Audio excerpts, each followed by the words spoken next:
Welcome to our deep dive today. We're going to be talking all about fluency. It's not just about knowing a ton of words, right? Right. It's about how you use them. Yeah, exactly. Like, you could have all these amazing ingredients, but if you don't know how to cook, what good are they? Totally. And I think a lot of English learners, they hit this wall where they have a lot of vocabulary, but they haven't quite mastered making it sound natural. Exactly. And that's where I think these 22 power words really come in. Okay, so before we jump in, for anyone new to this deep dive, what exactly are these 22 power words? Well, they're, I guess you could say like little linguistic shortcuts to sounding more fluent and natural. Okay. And the interesting thing is you probably already know most of these words. It's not about learning new vocabulary. It's about understanding how native speakers actually use them. Yeah, like those subtle things that you don't always pick up in a textbook, right? Exactly. It's like having this, secret code to unlock more fluent English. I like that. A secret code. All right, let's crack the code then. What's our first power word? Let's start with actually. Okay, actually. Now, on the surface, this one seems pretty straightforward. Like you're correcting someone. Or maybe you're emphasizing a point. Right. But it can do so much more than that. Okay, how so? Well, think about your tone of voice. If you say it really gently, maybe with a smile, it can be a way of disagreeing politely. Oh, that's interesting. But then if you say it in a more sharper tone, it can sound almost like a challenge. Huh. So it's all about how you use it. Yeah. It's context. Context is everything. It's context. It's your tone. It's so subtle. Yeah, those little nuances. I like it. So the source material actually had a good example about using actually to gently correct someone. Like imagine you're at work and a colleague gets the meeting time wrong. How would you use actually there? Oh, that's a great example. Yeah, you definitely don't want to sound like a know-it-all in that situation. Right. Got to be careful. So it's got to be delicate. Maybe you could say something like, actually, I think the meeting's at 2, not 3. Oh, yeah. Just like a little suggestion. Yeah. And almost questioning yourself a little bit so it's not so direct. Exactly. Okay, very cool. So actually, definitely a power word. What's next? All right, let's move on to one that I bet you hear all the time. Apparently. Yeah. This one's all about conveying information that you've heard from someone else. Secondhand information. Secondhand, exactly. Okay. And, you're not necessarily saying whether it's true or not. Oh, yeah. I can see that. This is what I've heard. I was going to say, it's like you hear it on the news all the time. Apparently, there have been new developments, like that. Totally. And it's kind of like, it almost makes it more intriguing. Yeah. But you have to take it with a grain of salt. Yeah, you're not getting the full picture, but it's enough to be like, interesting. Yeah. I wonder what's going on there. Yeah. It makes you want to find out more. But I guess that's a good tool for journalists then. Oh, absolutely. They can't, report everything as fact, especially when things are still developing. Right. So apparently lets them stay neutral while still keeping people informed. It's a good way to hedge, I guess. Totally. Okay. So apparently news, gossip, all that good stuff. What about in everyday conversations, though? Yeah. How do we use it? Well, I think it's great for those situations where you maybe want to share some information, but you don't want to fully endorse it. Oh, okay. So sensitive topics, maybe? Yeah, apparently they're moving, but I don't know the details. Right. Something like that. So it's almost like you're dipping your toe in the water. Exactly. Okay, I like that. Without jumping in head first. Huh. So I'm curious, how could you use apparently today? What little piece of information could you spice up with that word? That's a good question. I'll have to think about that. I'm not sure I have any juicy gossip to share right now. But we do have more power words to cover. What's next? Okay, let's talk about basically. Basically. All right, I use this one all the time. What's so special about it? Well, think of it as a way of simplifying things. Yeah. Like you're taking a really complex idea and you're boiling it down to its essence. Yeah. Getting to the heart of the matter. Yeah. Those movie trailers that try to sum up the whole movie in one sentence? Right. It's a love story, but with a twist. That kind of thing. Exactly. Yeah. And it's not just for movies. You could use it to talk about your job, your hobbies, really anything. And it forces you to really think about what's important. Totally. It's a great way to get clear on your message. So what would your basically statement be about your work or maybe even your philosophy on life? Ooh, that's deep. My basically statement on life. Well, I'd have to think about it for a while. But it is a good exercise, like you said, to really boil it down to the essentials. Yeah. And speaking of boiling things down, how about we tackle a word that gets misused a lot? Literally. Oh, literally. Yeah, that one can be tricky. Can be tricky. Because we all know it means something is actually happening, right? Like in the true sense of the word. Exactly. But somewhere along the way, people started using it for emphasis, even when things aren't actually true. Right, like I'm literally dying of laughter. Exactly. No one's actually dying. No, hopefully not. So why do we do that? I mean, I do it too sometimes. It's like we want to make our words as strong as our feelings, I guess. I think there's also that kind of generational thing, like it's become almost slang in a way. Yeah, for sure. It's definitely evolved. And, some people really hate it. They think it's like ruining the English language. Right. But others say language is always changing, so it's not a big deal. It's a debate. It is a debate. But no matter what side you're on, it's good to be aware of how you're using it. Yeah, especially if you're writing something formal or in a professional setting. Definitely. Okay, good advice. Literally, use it wisely. Use it wisely. Okay, now let's move on to a word that can make you sound really smart. Nevertheless. Ooh, nevertheless. Yeah. I like that one. It sounds so sophisticated. It does have a certain elegance to it, doesn't it? It does. But how would you actually use it in a sentence? Well, think of it as a fancy way of saying but. Like, it connects two contrasting ideas. Oh, okay. Our source had a good example, something like, it was raining, nevertheless, we went hiking. Oh, I see. So it's acknowledging the rain, Yeah. but saying, hey, we still did it anyway. So it shows determination. Determination, yeah. Yeah. Like, we're not going to let a little rain stop us. I like it. I'm going to try using nevertheless today. See if I can sneak it into a conversation. I think you should. See how people react. It's like a little challenge for our listeners too, right? See if you can swap out but for nevertheless today. Exactly. Make your English sound a little fancier. All right, what's next on our list? Okay, how about meanwhile? Meanwhile. Okay, what does that one do? Well, this one's all about things happening at the same time. Like, imagine a news report, Okay. and they're jumping back and forth between different stories. They might say something like, the Prime Minister is meeting with world leaders. Meanwhile, back at home, protests are continuing. Oh, yeah. It creates that sense of like everything's happening all at once. Exactly. It's very dynamic. And it keeps people hooked. Yeah, you don't want to miss anything. Right. But, it's not just for news. We use meanwhile all the time in everyday life. Yeah, I think so. Just to add a little detail or context, like, Yeah. I was working on my report. Meanwhile, my cat decided to take a nap on my keyboard. Oh, I like that. Something like that. It's a good way to add a little humor too, right? Exactly. So how about you try it? Yeah. I'll start a sentence and you finish it. Yeah. Okay?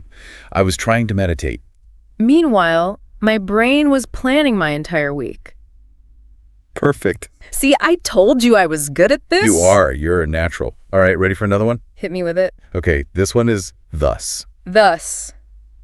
I have to admit, that one sounds a little, I don't know, stuffy to me. I know what you mean. It does sound a bit more formal, Yeah. but it can be really effective. It's all about cause and effect. Okay. Like, A plus B equals C. Right. Thus is kind of like that. So a very direct link. Yeah. No ambiguity. Exactly. Like, she didn't study for the test, thus she failed. Oh, yeah, I see.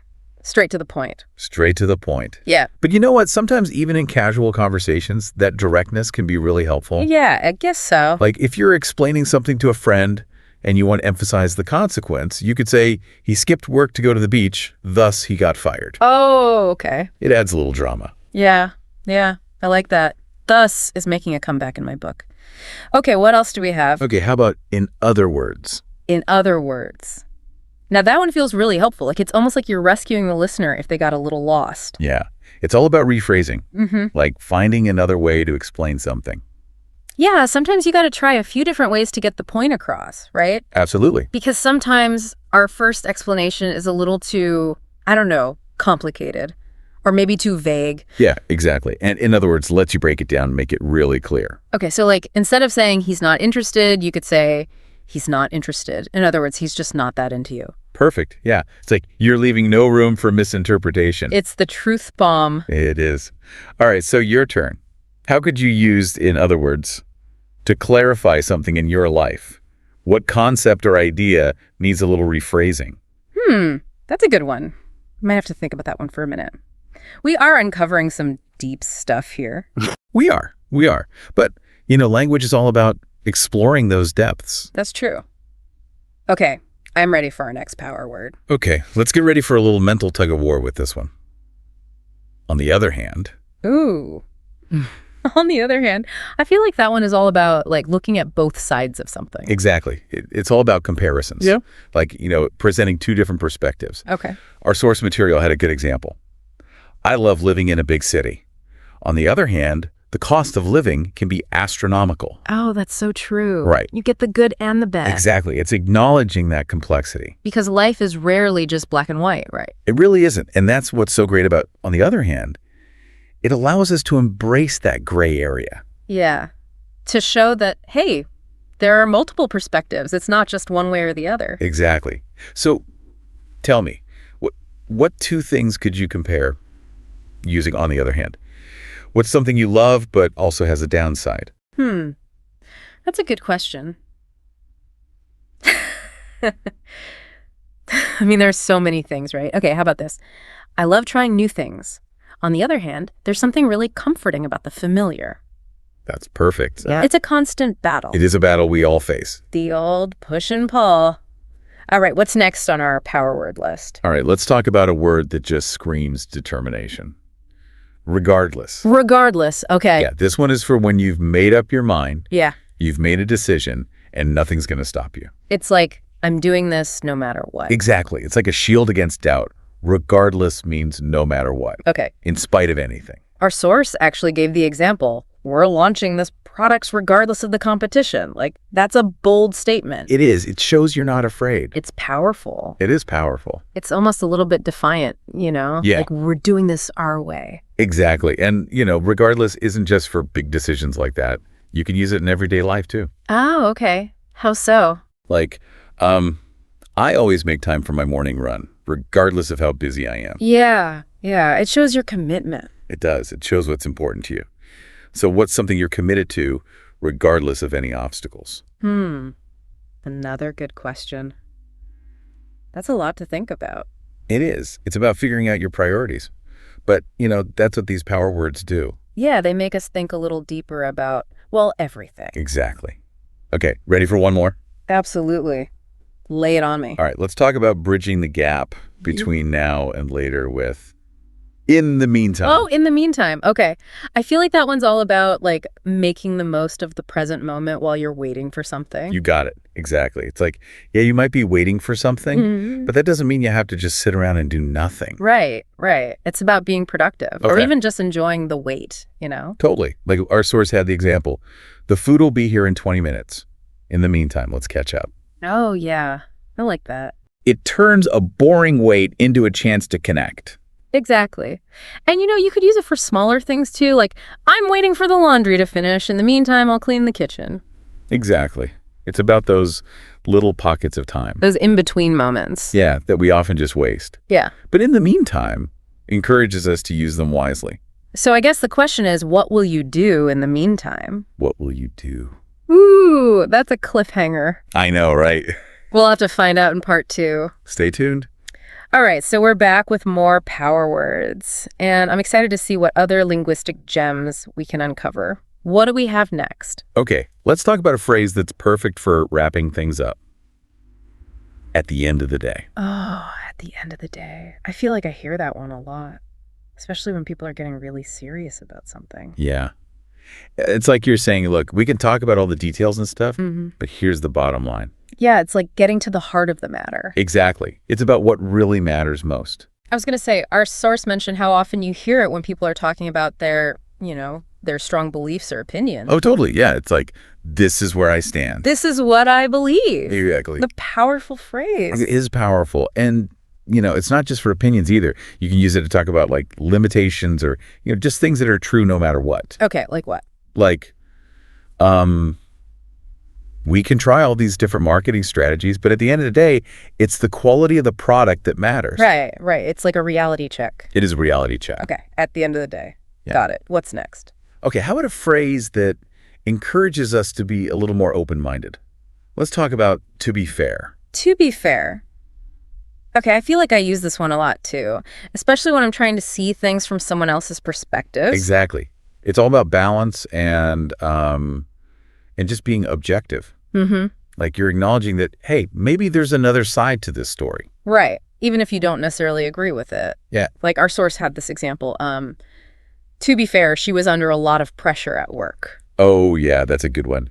So even if her actions weren't great, you're saying, hey, there were reasons. Yeah, there's context. There's context. And it's important to remember that. It humanizes things, right? It does. It reminds us that we don't always have the full picture.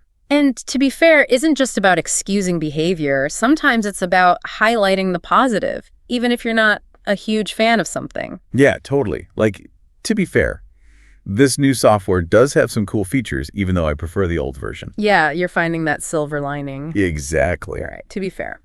It's a good one. What's next on our list? Okay, let's talk about a phrase that's all about explanations and, giving reasons. The thing is. Oh, the thing is. I feel like that one is setting you up for something. Like, it creates a little bit of suspense. It does. It's like you're saying, okay, listen up, here comes the important part. Yeah, it's like, here's the reason why. It's a good way to be direct, but also, not rude. Right. You're not just saying no. You're explaining why. Like, our source had the example, the thing is, I'm not really comfortable with that idea. Perfect. Yeah, that's a great way to use it. And you could use it in a more formal setting, too, right? Oh, totally. Like, the thing is, I don't think this aligns with our company's goals. Something like that. Exactly. It's professional, but still gets your point across. Okay, the thing is, I like it. What do we have next? All right, now let's tackle two words that are often used interchangeably, but they actually have slightly different meanings. Kinda and sort of. Oh, kind of and sort of. Okay, I'm intrigued. Yeah, they seem so simple, but they can really change the way something sounds. Mm-hmm. Think about it like this. They kind of soften things. Okay. Like they make things less absolute. So, like, instead of saying, I'm tired, you'd say, I'm kind of tired. Exactly. It's a subtle difference. But it does make it sound less intense. It does. Like, you're not totally exhausted, but you're getting there. Yeah. And sometimes it's useful to be less intense. Right. Right. Oh, yeah. Like, if you're not sure how someone's going to react to your opinion, you might say, I kind of liked that movie, instead of, I loved it. Exactly. It's like you're leaving room for other opinions. You're not being too forceful. Exactly. And sometimes kind of and sort of can even express uncertainty, Okay. Like, I'm kind of thinking about going to that concert, but I haven't decided yet. Right. You're not fully committed. It's like you're still exploring the idea. Totally. So those little words, they're subtle, They are. but they pack a punch. They do. All right. What else do we have? Okay, let's talk about a phrase that's all about seeking connection. You know what I mean? Oh, you know what I mean? I use that one all the time. It's like you're checking in with the other person. Yeah. It's like you're making sure they're following along. Yeah. And that you're both on the same page. Exactly. It creates that sense of like, we're in this together, We are. It's a shared understanding. Yeah. I was going to say, our source pointed out how often we use this in casual conversations. Oh, yeah. Especially with friends. It's like you're saying, I hope I'm making sense. I hope you get where I'm coming from. Exactly. But sometimes, you can use it strategically too. Oh, okay. How so? Like if you're telling a story and you're not sure if people are finding it funny, you can throw in you know what I mean? It's like, are you still with me? Yeah. You're checking their reaction. It's subtle. Okay, ready for our last power word. Yes. Bring it on. What is it? All right, our final word is one that can be used in so many ways. Come on. Come on. Okay. I feel like that one depends a lot on your tone of voice. Oh, it totally does. It can be encouraging. It can be exasperated. It can even be like playful. I know, right? It's all about how you say it. Our source had some good examples like, come on, you can do it, versus, come on, don't be ridiculous. Exactly. Yeah. Totally different vibes. It's amazing how much meaning those two little words can carry. It's all about that unspoken message, that subtext. Yeah, the things we don't say out loud, but we still communicate. Like, imagine you're trying to convince a friend to do something they're not so sure about. You can say, come on, it'll be fun. Perfect. Yeah. It's like a gentle nudge. It is. It's persuasive. And, I think that's what really makes someone sound fluent. It's that ability to use language in subtle ways to connect with people. Yeah, it's not just about knowing the words. It's about knowing how to use them to get your message across. Exactly. All right, so we've covered a lot of ground here today. We've explored 22 power words that can really elevate our English fluency. We have. And the key takeaway here is that fluency isn't about being perfect. It's about trying things out, being willing to make mistakes. Yeah, it's about having fun with language. Exactly. And our source material really emphasizes that. Like, don't just listen to us talk about these words, go out there and use them. Yes, put them into practice, make them your own. Exactly. That's how you really learn. So we have a little challenge for our listeners. Pick one of these 22 words that really resonated with you and see if you can use it in a conversation today. I love that challenge. Yeah. And don't be afraid to get creative with it. Exactly. The more you practice, the more natural it will become. It will. And, it's not just about these 22 words. It's about being curious about language in general. Yeah. Paying attention to how people use words. And don't be afraid to experiment. Exactly. Now, before we wrap up, I want to take a moment to just appreciate the power of language. It really is a remarkable thing when you think about it. It is. It's how we connect, how we share, how we make sense of the world. And these 22 words we've talked about today, they're like, little tools that can help us use language even more effectively. They are, like little keys to unlock even more possibilities. So as we come to the end of this deep dive, I encourage you to keep exploring the magic of language. Keep learning, keep experimenting, and most importantly, keep having fun with it. Beautifully said. Thanks for joining us. It's amazing, isn't it, how we use language every single day, but we don't always stop to think about how powerful it really is. It's true. It's like we take it for granted until we really start, digging into it. And then you realize, wow, there's so much more to it than just, stringing words together. Exactly. There's like this whole hidden world of meaning and nuance. And these 22 words we've talked about, it's like they've given us a glimpse into that world. Yeah. They're like, little secret weapons. For sounding more fluent and confident. Exactly. And the best part is, it's not just about passively learning them, it's about actively using them. And totally, like our source material really stressed that point. You have to put them into practice. It's one thing to understand the concept, but it's another thing entirely to actually use them in your own conversations. It's like, reading about how to ride a bike versus actually getting on a bike and riding it. Exactly. You can't learn to swim by just sitting on the sidelines, right? Yeah. You got to jump in the water. You jump in. And you might, splash around a little bit at first. Yeah, you're going to make some mistakes. You will. But that's part of the process. That's how you learn. That's how you learn. So I guess, what we're saying is, don't be afraid to try these words out. Pick one that you like. Or even just one that, stood out to you. Exactly. And just see if you can weave it into a conversation today. Maybe even make it a little game with yourself. Yeah, I love that. See how many times you could use it naturally and, pay attention to how people react. Yeah. See if they even notice. It'll be fun. It will be. It'll be fun. And, as you start doing that, you'll start noticing other interesting ways that people use language. It's like you become more aware of the nuances, Right. right? Exactly. You'll start picking up on things you never noticed before. And that's what will really help you sound more natural and fluent. It's like you're training your ear to listen in a different way. Exactly. Okay, so we've reached the end of our deep dive into these 22 power words. And honestly, I'm feeling really inspired. It's, like you said earlier, language is such a gift. It is. It's how we connect with each other, share our stories. Create art, express our emotions. Exactly. It's pretty amazing when you think about it. It is. And these 22 words, they're just a small example of the power that language holds. Yeah, it's like we've just scratched the surface. We have. There's so much more to explore. So keep exploring, keep learning. Don't be afraid to make mistakes. And most importantly, have fun with language. Yes. Have fun with it. Thanks for joining us on this deep dive. Until next time, keep those words flowing. Hey, everyone, and welcome back. You know how much we love to go deep here on the show. We sure do. And today we're going to take a deep dive into something that I think you are going to find super interesting. Oh, yeah, this is good stuff. This is all about how to improve your fluency when speaking English. That's right. And the crazy thing is, it all comes down to just 22 words. 22 words. Yeah. That's it. Got it. 22 words to fluency. Who would have thought? And you know what's even more amazing? What's that? A lot of these words are words that you probably already know. Right. They're not big, fancy vocabulary. Exact. It's not like we're going to throw out some crazy SAT word. Yeah. No. that you've never heard of before. Yeah, these are words that you hear all the time. Right, exactly. You know, the thing is, even though they're simple words, a lot of English learners don't actually use them. That's true. And that's what's holding them back from sounding more natural and fluent.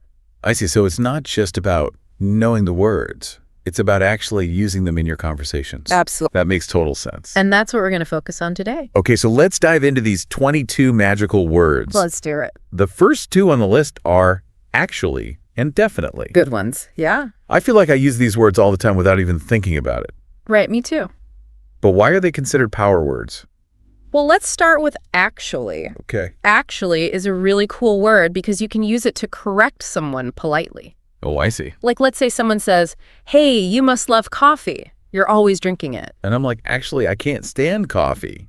I just need the caffeine to survive. Exactly. So it's like a gentle way of saying, you're wrong, but I'm not going to be rude about it. Right. I like it. It's also a great way to add a little bit of surprise to your sentence. Oh, like Let's say you're telling a story and you say, and then I ran into my old friend from high school. who I actually hadn't seen in over 10 years. Actually adds that element of surprise. Yeah, it makes the story more interesting. Cool. And what about Definitely is all about certainty. It's like you're saying, I'm 100% sure about this.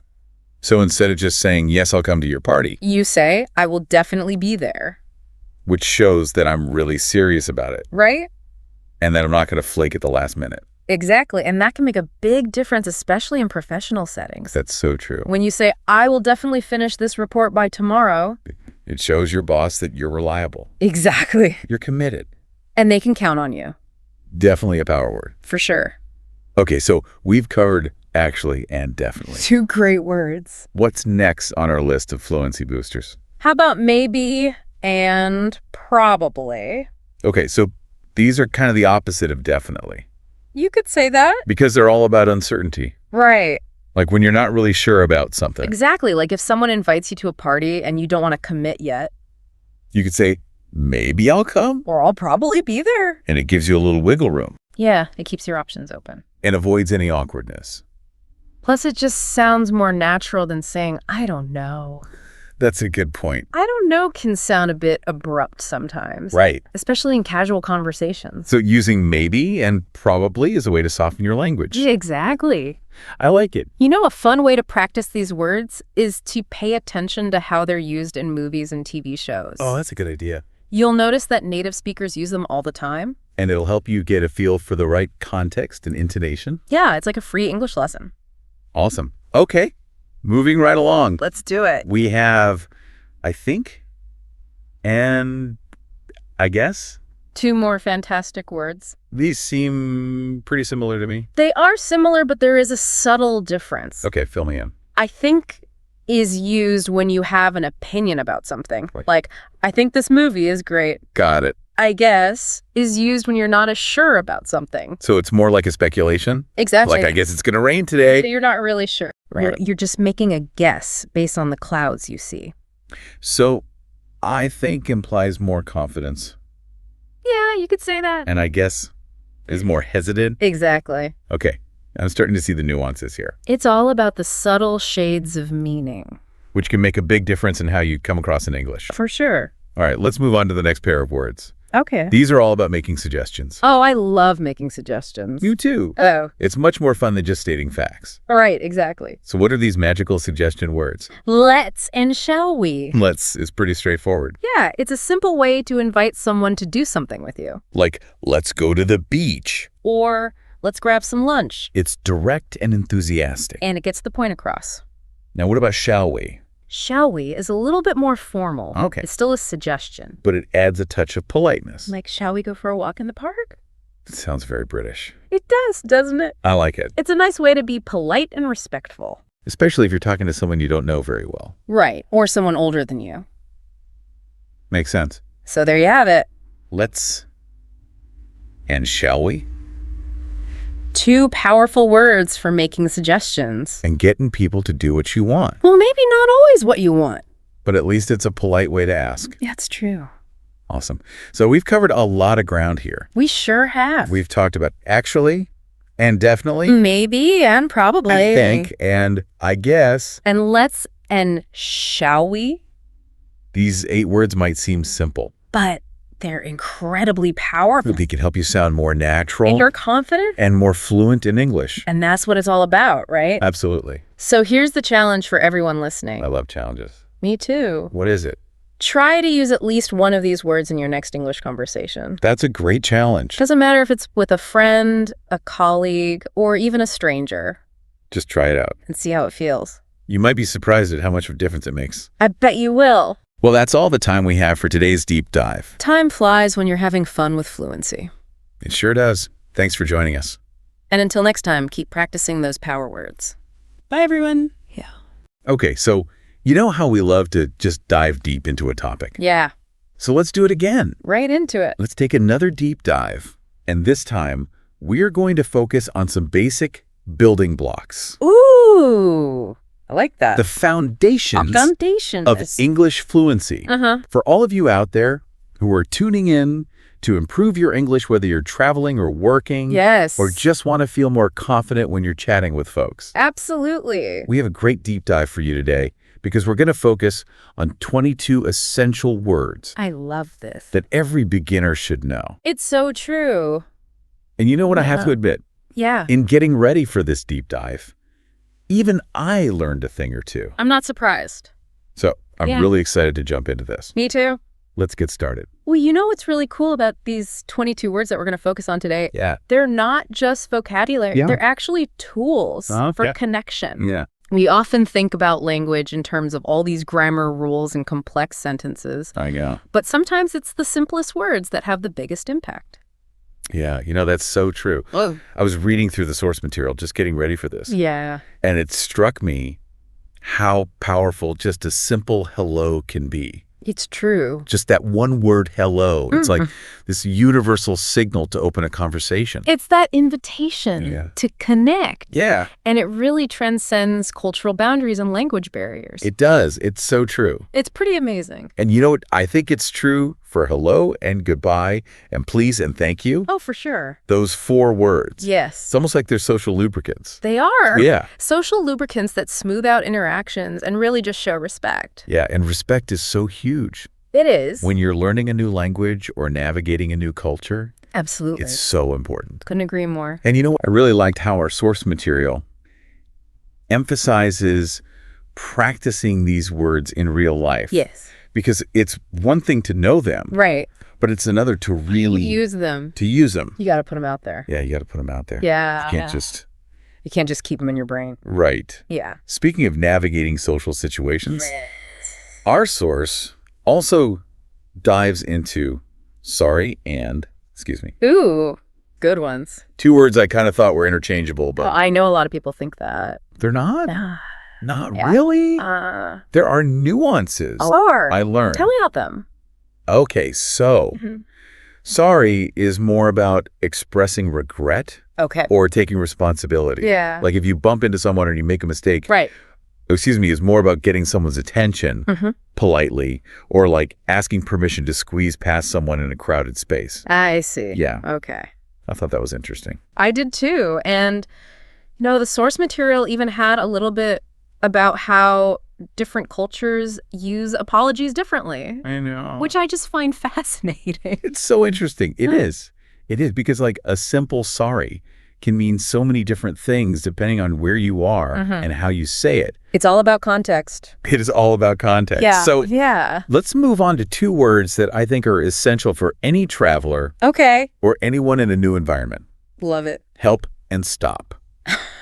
Oh, 2 very important words. Very important words. Yeah. They're like your lifeline. Seriously. If you need help or you need something to stop. Right then and there. You need immediate assistance. It's exactly. So very important. You know, I actually had a personal experience that shows just how crucial knowing help and stop can be. Oh, really? I was traveling in, I don't remember where, but I was definitely in a foreign country, and I accidentally left my bag on a bus. Oh, it was awful. And I had my passport in there and everything. And in that moment of panic, all I could remember was to shout, "Stop." And thankfully, someone understood me and helped me retrieve my bag. That's amazing. It was amazing. Wow. And it really just drove home the importance of knowing these basic words. Yeah. Even if your grammar isn't perfect. Exactly. You can still get your point across. That's a great story. Thanks. So speaking of travel, Yes. our source material also points out Mm-hmm. that how much and where is Oh, yeah. are so important for navigating new places. They really are. Think about it if you can ask those two questions Yeah. independently. Uh-huh. How much freedom So much freedom. and confidence Yeah. that gives you when you're exploring. It changes everything. It does. Yeah. It's huge. It is, you go from being a passive observer to an active participant. I love that. Right. Sam. You're not relying on someone else to translate or guide you. Right. You're actually taking charge of your experience. Yes. And interacting with the world around you, I love that. it's really empowering. Okay, so we've talked about a lot of words, We have. but our source material doesn't just give us a list of words. Right. They actually give us a sample conversation Oh, that's great. that uses many of these 22 words in a real-life scenario. I love that. And it's such a good way to see Yeah. how these seemingly simple words all come together to form a real interaction. It's like putting all the pieces together. Yeah. You see how these words can flow naturally in a conversation. Yeah. And it gives you like a blueprint Uh-huh. for how you can start using them yourself. Exactly. And that brings us to our final thought for you today. Okay, I'm ready. So we've explored these 22 essential words as building blocks Yes. for fluency. Uh-huh. And it just proves that these small steps lead to big progress. Absolutely. But here's the challenge. Okay. Pick just 3 Okay. of these 22 words 3 words. and make a conscious effort to use them throughout your day. Love it. Just see how it feels. Notice the reactions you get, Yeah. and most importantly, have fun with it. Yes. Every interaction is a chance to practice and build your confidence. That's a great challenge. So thanks for joining us on another deep dive, My pleasure. and we'll see you next time. Bye.